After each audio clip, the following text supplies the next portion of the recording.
दिन डूबने ही वाला था तो चारपाई बिछा करके और आसन लगा रही थी। तो बगल वाली पंडिता ने पूछी, कहे बहनी अभी तो दिन डूबा है, अभी से आसन लगा रही हो, क्या बात है? अरे क्या हमारे पंडित जी गए हैं वहाँ भंडारे में, अब आएंगे तो सीधे चारपाई ही पकड़ेंगे। अरे कहें तुम्हारे पंडित तो यहाँ वहाँ से चल करके चले आते हैं, लेकिन हमारे पंडित जी जहाँ खाने जाते हैं वहीं से चारपाई भी लद के आते हैं। कि बूढ़ल वंश कबीर का जो उपजा पूत कमाल। भजन के लिए कोई स्थान नहीं देखा जाता है, भजन के लिए मन का शुद्ध होना जरूरी है। भजन के लिए स्नान करना बहुत जरूरी नहीं है। स्नान इसलिए किया जाता है कि जो शरीर में आलस है वो दूर हो जाए। ओम श्री सद्गुरुदेव भगवान की जय। जैसा कि पूज्य बच्चा महाराज जी की पुण्यतिथि के विषय में तो 2-3 दिन से सत्संग चल ही रहा है,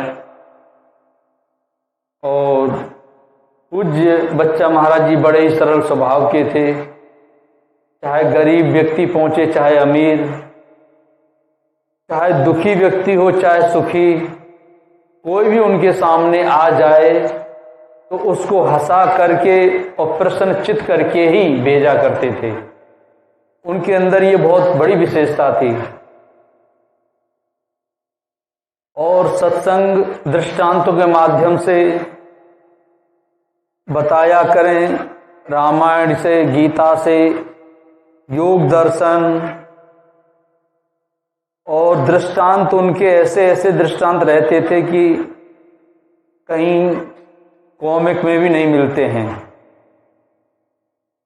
अब खाना पीना तो सब खाए हुए हैं, तो महाराज जी का ही दृष्टांत है।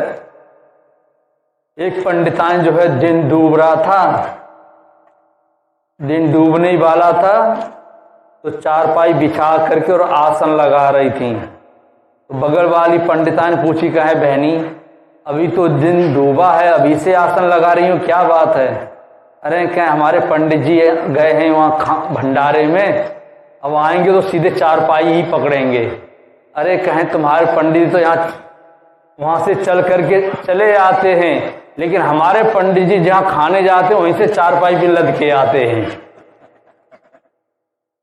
तो ऐसा है तो कुछ यहाँ से लद के ना जा भैया, खा खा के अपने घरे आराम से पहुंच जाए। अब जो है एक पंडित जी और रहे, अब उनके 4 लड़के वो जो है नौकरी वगैरह सब लग गए थे, तो कहीं भंडारा वगैरह हो, तेरे वगैरह हो तो वो जरूर जाए, उनकी आदत पड़ गई थी। अब बच्चे लोग कहें कि हम कमा रहे हैं पिताजी, अब सब छोड़ दो कर्म कांड। कहीं से न्योता आया था तो कहें लड़के के पिताजी, देखो अब न्योता व्योता में मत जाना, घर में सब बनेगा, खाना यहीं। इतने बोले हाँ भाई हम नहीं जाएंगे, लेकिन टाट पट्टी तो बिछ गई। अरे जब जाए क्या नहीं है तो काहे टाट पट्टी के चक्कर में पड़े हो? हाँ यार पत्थर भी गिर गई, जब तुम्हें जाना नहीं है तो काहे टाट पट्टी पत्थर वो देख रहे हो? अरे पुरुआ भी परस गया। इतने में जो है लड़के लोग कहें कि लगता है ये मानेंगे नहीं, इनको जो है रोका जाए, बहुत खाए हैं तेरे भंडारा। कहें अरे कोहड़ा की सब्जी तो आ गई, और पंडित जी जो धड़ जो है भाग्यन भंडारे में और बैठ के पंगत में जाके। अब जो है भंडारा तो रहवे ही किया। अब पंडित जी जो है पीछे थोड़ा सबसे लास्ट में बैठे थे, पंगत उठने वाली थी। अब पंडित जी बैठे ही रह गए। लोगों ने सोचा पंडित जी खाने वाले अच्छे हैं, तो जब देखा कि भरपेट खाए तो फिर वहाँ लड्डू भी था बूंदी का, देसी घी में बना हुआ। बोले 1 रुपए में 1 लड्डू। हाँ 1 रुपया भी मिल रहा है कि लड्डू भी मिल रहा है, तो और 8-10 लड्डू खींच दिए। बोले 1 लड्डू में 4 रुपए। अब 1 रुपया, बोले 1 लड्डू में 4 रुपया मिल रहे हैं, और 10-20 अंडे खींच दिए। अब तो ये हो गया कि उनका चलना मुश्किल हो गया। कहें भाई अब चलना है पूरब, अब दिखाई दे रहा है पश्चिम। अब वो की धरकत मरकत जो है किसी तरह से, रास्ते में एक तालाब था, वही तालाब में भड़ाम से गिरे।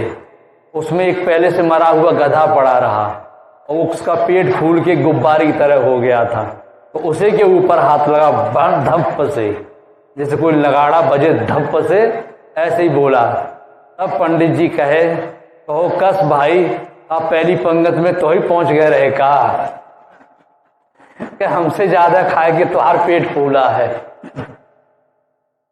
तो ऐसे ऐसे महाराज जी का जो है दृष्टांत जो है रहा करे। कोई पहुंच गया शंकर जी के मंदिर में, कहा हे भोलेनाथ, अगर हमारी ये मनोकामना पूरी, हमें आप 1 लाख रुपया दें तो हम आपको रेवड़ी खिलाएंगे। भोलेनाथ बोले, जब 1 लाख रुपया हो जाएगा तो खुद ही खरीद के खा लेंगे।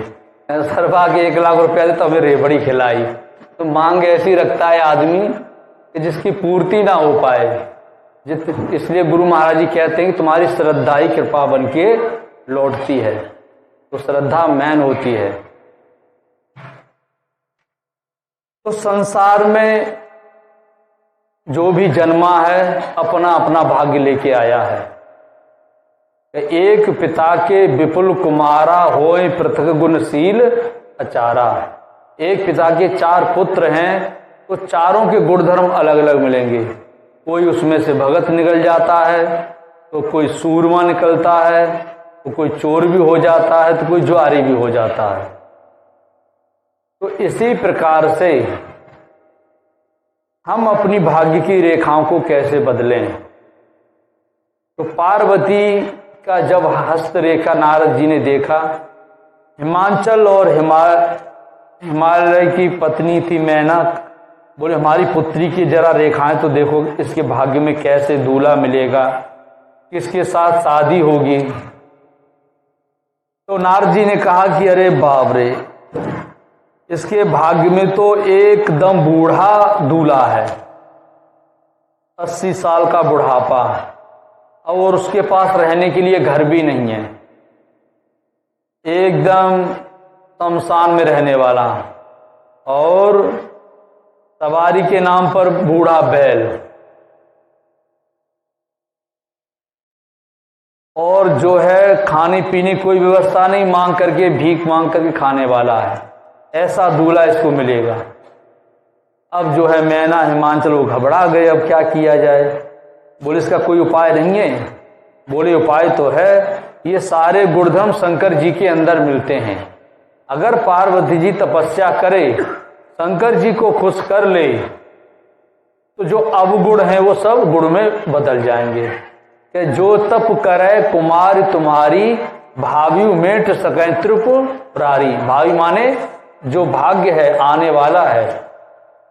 अगर ये तप करे, तप माने होता है भगवान का सुमिरन भजन, मन सहित इंद्रियों को इष्ट के अनुरूप तपाना ही तप कहलाता है। और तप में क्या करना है, जाप करना है। तो नारद जी ने जाप भी बता दिया, ओम का सुमिरन।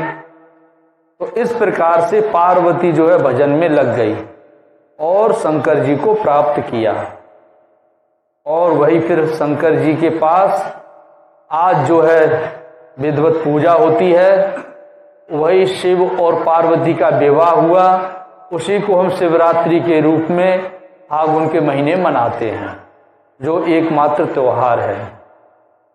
तो कहने का मतलब यही है कि ये मन ही मैनाक है, मैना है, मैं नहीं। हिमांचल माने होता है हिम की तरह अचल स्थिरता। पार्वती माने होता है भव से पार कर देने वाली वृत्ति को ही पार्वती कहते हैं। हमारे हृदय में, हमारी वृत्ति में इस भव से पार होने वाली वृत्ति जागृत हो जाए और उसमें अचल स्थिरता आ जाए। हिमांचल, हिम माने अचल स्थिरता, और मैनाक और मैं ना, जो कुछ है गुरु महाराज हैं, जो पार लग रहा है, जो साधना बन रही है, सेवा बन रही है, सब गुरु महाराज के द्वारा हमसे पार लग रही है। ये मैं का अभाव हो जाए, मैं ना, ये मैं ना, मैं नहीं।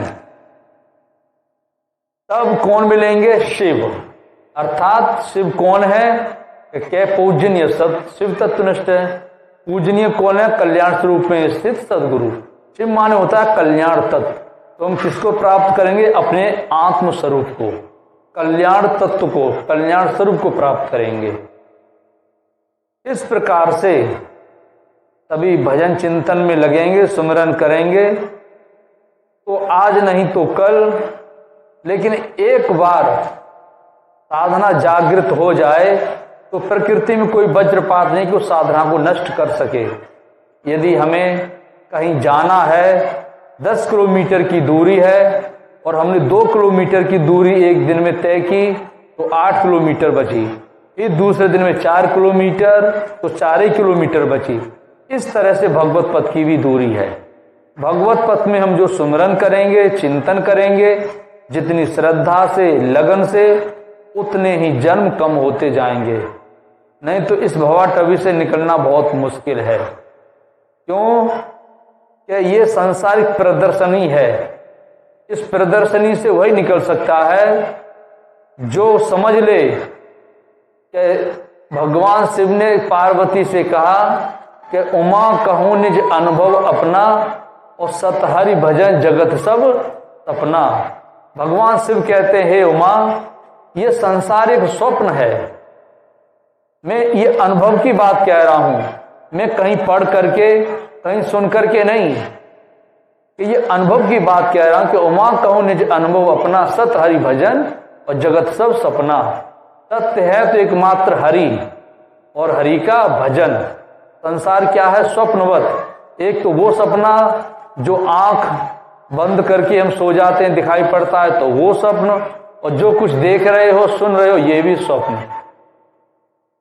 तो इस स्वप्न से कौन जागता है? ए जग जामिन जागे जोगी परमारथी प्रपंच वियोगी।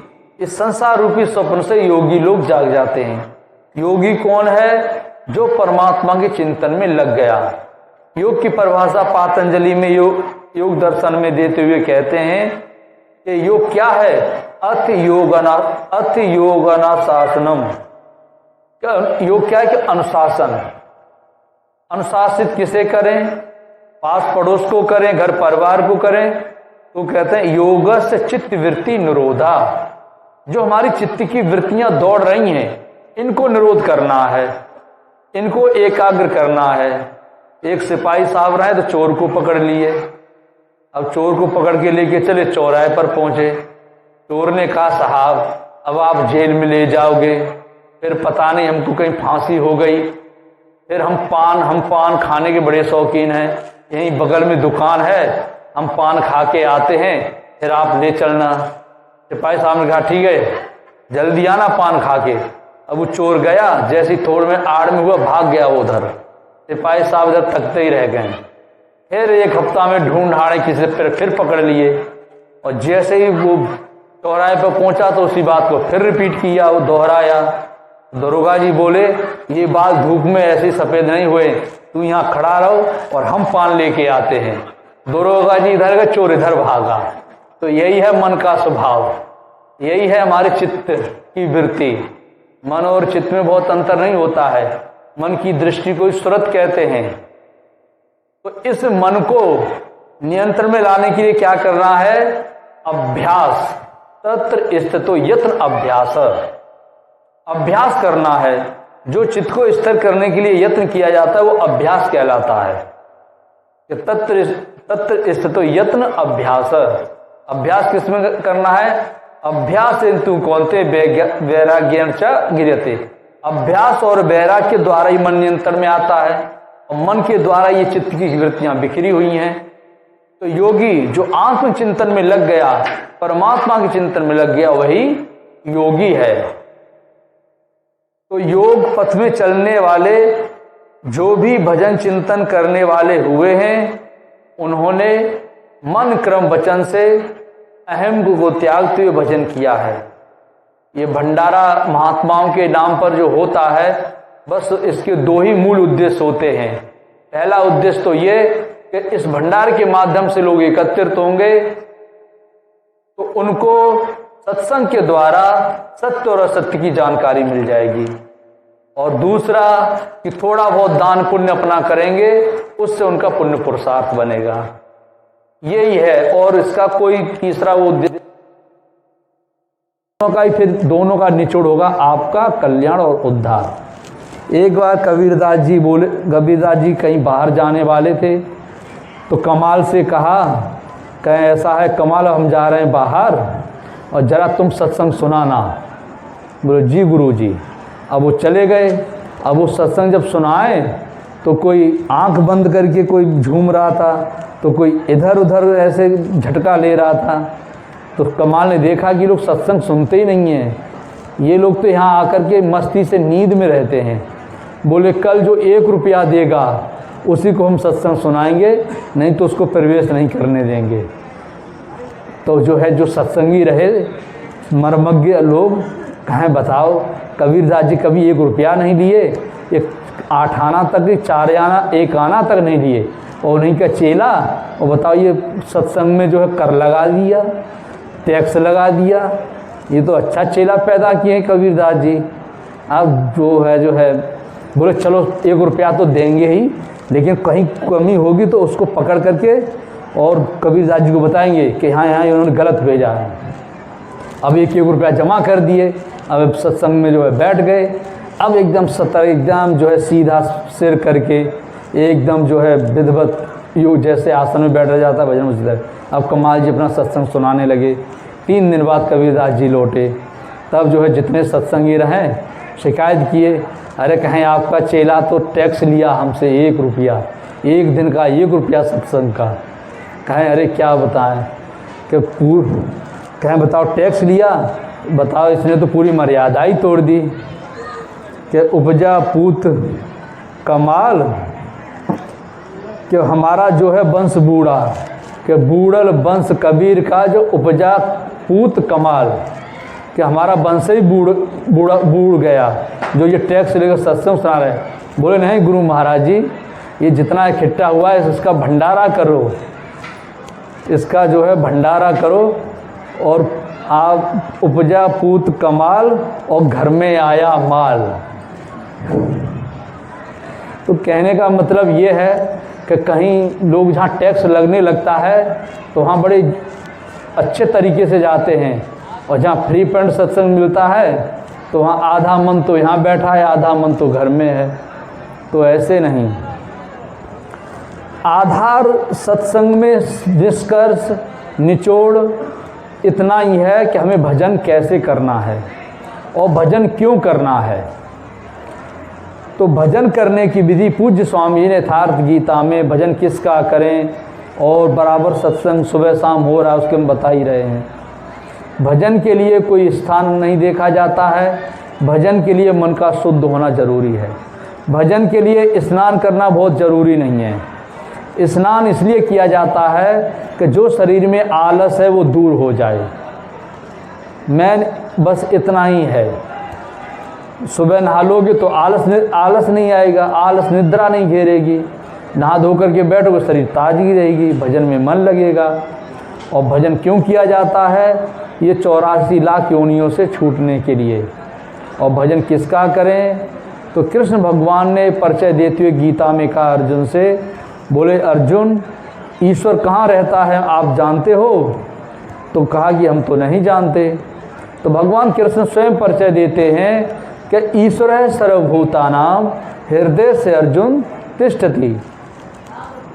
कि भगवान कृष्ण भगवान ने कहा वह ईश्वर संपूर्ण भूत प्राणियों के हृदय देश में रहता है। लेकिन हम आजकल भूतों से बहुत भयभीत हैं। जो गीता को पढ़ लिए हैं वो तो लोग समझ गए हैं, लेकिन आज कम से कम 80% व्यक्ति भूत ही से परेशान है। कोई पीपल के नीचे से निकल भर जाए और थोड़ा सा पेट से कहीं उल्टी होने लगे या पेट में दर्द, अरे कहें यार कि तो भूत लग गया, इससे तो लगता है चुड़ैल ने पकड़ लिया। अब होने लगी ओझाई, ओझाई कराएंगे, फिर कहाँ कहाँ जाएंगे, कहीं नारियल चढ़ाएंगे, कहीं नारियल बांधेंगे। ये है भूत माने होता है जीवित प्राणी। कि ईश्वर सर्वभूतानां, चाहे रामायण में देख लो चाहे गीता में देख लो, एक तो भूत होता है भूतकाल। भूत माने जो बीत गया। हमने बीते समय में कुछ गलत कर्म किए हैं, वो हमारे रोग के रूप में आ सकते हैं, किसी झगड़े के रूप में आ सकते हैं, वो किसी भी रूप में आ सकते हैं। तो भूत लग गया, ये है। और भूत माने होता है जीवित प्राणी, वह ईश्वर संपूर्ण भूत प्राणियों के हृदय देश में रहता है। तब अर्जुन ने कहा, जब भगवान इतना नजदीक देख क्यों नहीं पाते? तो माया रूपी यंत्र में आरूढ़ होकर के मनुष्य यहाँ वहाँ भटकता रहता है। अब भगवान ने फिर आगे बताया उसकी शरण कैसे जाएं, कि तमेव शरणम गच्छ सर्वभावेन भारत तत्प्रसादात् पराम शांतिम स्थानम प्राप्स्यसि शाश्वतम। अर्जुन, तुम उस हृदय स्थित ईश्वर की शरण में संपूर्ण भाव से जाओ। थोड़ा भाव जमुना जी, थोड़ा भाव गंगा जी, थोड़ा हनुमान जी, थोड़ा संतोषी माई, थोड़ा देवी, थोड़ा विष्णु जी, हनुमान जी। हम तो 12 आना भटक गए, सफलता नहीं मिलेगी। संपूर्ण भाव से, पूर्ण समर्पण से अर्जुन ने कहा, माना सारी मान्यताओं को तोड़ा तो उससे लाभ क्या है? तो तत्प्रसादात् पराम शांतिम स्थानम प्राप्स्यसि शाश्वतम। तुम उनकी कृपा प्रसाद से परम शांति को प्राप्त कर लोगे, परम धाम को पा जाओगे। तुम रहोगे, तुम्हारा धाम रहेगा। तो ईश्वर का निवास बता दिए कहाँ? हृदय।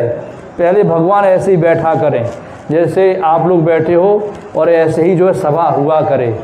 तो कोई कहे कि महाराज ऐसा है, आज हम वो धान की रुपाई किए हैं, खूब जम के पानी बरसे, इतने में धोबी पहुंच जाए, कहे महाराज इतनी कस के धूप निकले कि एक एक घंटा में कपड़ा हमारा सुखाया जाए। ऐसी ऐसी समस्याएं भगवान के पास जाएं कि भगवान भी जो है निर्णय न कर पाएँ।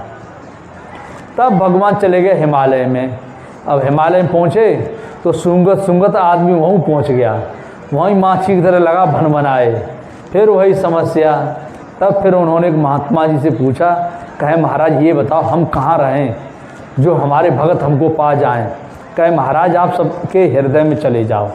जो असली भगत होगा और आपको चाहने वाला होगा वो हृदय में खोजेगा, आपको पा जाएगा। तो इसलिए तुलसीदास जी भी कहते हैं कि अस प्रभु हृदय अछत अभिकारी। ऐसा भगवान कहाँ रहता है? सबके हृदय में। और ये कृष्ण भगवान कह रहे हैं कि ईश्वर सर्वभूताम हृदय सर्जुन तिष्ठति। भगवान सबके हृदय में रहता है। अब तो पता लग गया भगवान तो हृदय में है। तो नाम कौन सा जपें? वो नाम क्या है? तो कृष्ण भगवान 6 बार ओम पर बल देते हैं कि अर्जुन अक्षरों में ओमकार में हूँ, कि ओम इत्ते काक्षरम ब्रह्म व्याहरणमा माम स्मरण या प्रयाति तजन देहम सायाति परमाम गतिम। अर्जुन ओम, बस इतना ही, इसके आगे पीछे कुछ नहीं। अब लोग जैसे पतंग में पुछल्ला जोड़ देते हैं, ऐसे ही ओम के पीछे भी मुहार दुनिया का जोड़े पड़ा है। कोई ओम भगवते वासुदेवाय नमः, तो ओम नमः शिवाय, ओम गणपते नमः, तो ओम रांगाय नमः, पता नहीं क्या। यही तुलसीदास जी कहते हैं, मंत्र परम लघु जासु बस विधि हर हर सुर सर्व महामत गजराज करहूँ बस कर अंकुश खर्व। मंत्र छोटा सा होता है कि मंत्र परम लघु जासु बस, मंत्र छोटा सा होता है जो हमारी श्वास में सहजता पूर्वक ढल जाए। और इसके बस में कौन है? विधि माने ब्रह्मा विष्णु महेश, पूरा चराचर जगत काबू में कर लिया जाता है।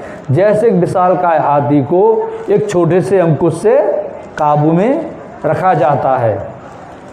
और आपको एक विधि हम बता देते हैं, अभी स्पष्टीकरण हो जाएगा कि जैसे ही हमारी जीभ है, आप इस जीभ को दांत की जड़ में नीचे लगा लीजिए और दांत की जड़ में लगा करके ओम नाम छोड़ करके कोई और नाम बोल करके देखो क्या निकलता है। कोई नाम, कोई भी नाम, राधे राधे बोल के देखो, राम ही राम, वो भी नहीं निकलेगा। अब इस जीव को यहीं जीव का त्यों लगा रहने दीजिए और ओम बोल के देखो निकल रहा कि नहीं निकल रहा है। अब ये मैं तो कह रहा हूं तुम्हारी जीभ बोल रही है। स्पष्टीकरण हो गया। अब इससे स्पष्ट और बताओ क्या होगा कि दांत की जड़ में जीभ लगने पर ओम नाम जीव का तो स्पष्ट निकल रहा है। आप बोल के भी देख सकते हो, श्वास से भी देख सकते हो, मन से भी देख सकते हो। अन्य नाम को श्वास से भी देख लो, मन से भी देख लो, बोल करके नहीं निकलेगा। ये भी एक महात्मा जी को गुरु महाराज बताए अनुभव में। कि आज आदमी को गीता रामायण पर विश्वास, तो अपनी जीभ पर तो विश्वास करोगे, ये जीभ तो झूठ बोलिएगी नहीं। अब बताओ ऐसी अवस्था में ओम शब्द निकल रहा है, तो वही कृष्ण भगवान कहते हैं कि ओम इत्येकाक्षरम ब्रह्म, बस ओम, इसके आगे पीछे कुछ नहीं। श्वास आई तो ओम, गई तो ओम, जिस नाम को 4 भागों में बांटा गया है। मन ज़्यादा जब चित्त ना लगे, मन भाग दौड़ करा तो बैकरी से जपो ओम ओम इस तरह बोलते हुए। मन शांत हो तो मध्यमा का सहारा ले लो, जीभ का सहारा लेते हुए होठ बंद रहे इस तरह से। और मन शांत हो जाए तो श्वास का सहारा ले लो, श्वास आई तो ओम, गई तो ओम ओम। तो बैकरी मध्यमा पश्चिम पश्चिमाने देखना होता है, कब श्वास अंदर आई कब बाहर गई, 1 मिनट निरीक्षण करो। और मूंगे जैसे मूंगे को धागे में डाल देते हैं, उसी तरह से इस नाम को पिरो दो, डाल दो। और फिर एकदम देखो तो श्वास आई तो ओम, गई तो ओम ओम ओम। फिर है परा, जपे न जपावे अपने से आवे, फिर उसमें आपको जपना नहीं पड़ेगा, फिर ये नाम धारावाहिक चलने लगेगा। तो इसलिए सृष्टि में किसी के ऊपर प्रतिबंध नहीं है कि ओम ना जपें, राम ना जपें, कि पुरुष नपुंसक नारवे जीव चराचर कोय, सर्व भाव बज कपड़तज मोह परम प्रिय सोए। चाहे नपुंसक हो, चाहे स्त्री हो, चाहे पुरुष हो, चराचर जगत में अमीर गरीब कोई भी हो, सबको भजन करने का अधिकार है। यही भगवान कृष्ण कहते हैं कि अपचेत दुराचारो भजते माम अनन्य भाग, कि दुराचारी से दुराचारी क्यों ना हो, पापी से पापी क्यों ना हो, उसे भी भजन करने का अधिकार है। तो एक महात्मा जी रहे, सत्संग बोल रहे थे और सत्संग जो है चला, फिर उन्होंने जो है जयकारा लगाया। अब सत्संग होने वाला एक आदमी उठ के आया, तो रामायण के ऊपर सत्संग चल रहा था, तो उसने कहा महाराज एक प्रश्न है हमारा। हाँ, लगता है तुम बड़े अनुरागी हो, बड़ा ध्यान से सुनो। क्या है? कहे महाराज आप राक्षस बहुत बोल रहे थे, तो राम राक्षस रहे कि रावण राक्षस रहा? कहे ससुर हम ही राक्षस रहे जो 1 घंटा से बकबका रहे थे। तो इतना सत्संग सुनाने के बाद समझ में ना आए तो फिर समझो हम ही राक्षस हैं। ऐसे एक महात्मा जी बोले भाई अब देखो सत्संग बहुत हो गया है, अब हम अपनी वाणी को विराम देते हैं। बाकी लोग तो उठ के, एक आदमी उठ के आया, क्या महाराज जी आपका सत्संग बहुत ही मीठा और बड़ा ही सुंदर रहा। क्या रहा? जो आप लास्ट में बोले हम अपनी वाणी को विराम देते हैं। क्या लगता सरवा ये उबा रहा सत्संग से। तो इसलिए 1 घड़ी आधे घड़े आधे में पुनियाद, और तुलसी संगत साधु के कटें कोड अपराध। जितना समय मिले सुबह शाम 5 मिनट से शुरू करो, ओम अथवा राम कोई भी नाम। एक प्रैक्टिकल आपको बता ही दिए है, बहस करने की ज़रूरत नहीं है। ओम नाम तो है ही सृष्टि के आदि से, अनादि से, और यही आगे तक है। इसी के द्वारा सबने भगवान को देखा है। बीच में कुछ ऐसी भ्रांति आई थी, जो भक्त कालीन ऋषि जो हुए, तुलसीदास, रैदास और कबीरदास, मीराबाई, जिन्होंने राम पर बल दिया, लेकिन दोनों का अर्थ है एक ही, आशय एक ही है। तो जितना समय मिले 5 मिनट से शुरू करो। और इसमें ये नहीं कि किसी ने कहा, कबीरदास जी कहते हैं कि कल करे सो आज कर, और आज करे सो अब, और पल में प्रलय होएगी बहुर करेगा कब। ये श्वास का कोई भरोसा नहीं है कि तुम कल से जो शुरू करना चाहते हो वो आज ही शुरू कर दो, और जो आज प्लान बना रहे हो कि अब शाम को बैठ, आज का प्लान अभी से ही शुरू कर दो। महापुरुषों का ऐसा कहना है। तो इसलिए जितना समय मिले सबको 5 मिनट से शुरू करो, आरंभ करो, फिर मन लगता जाएगा तो समय बढ़ता जाएगा। इसी के साथ बोलिए ओम श्री सद्गुरुदेव भगवान की जय।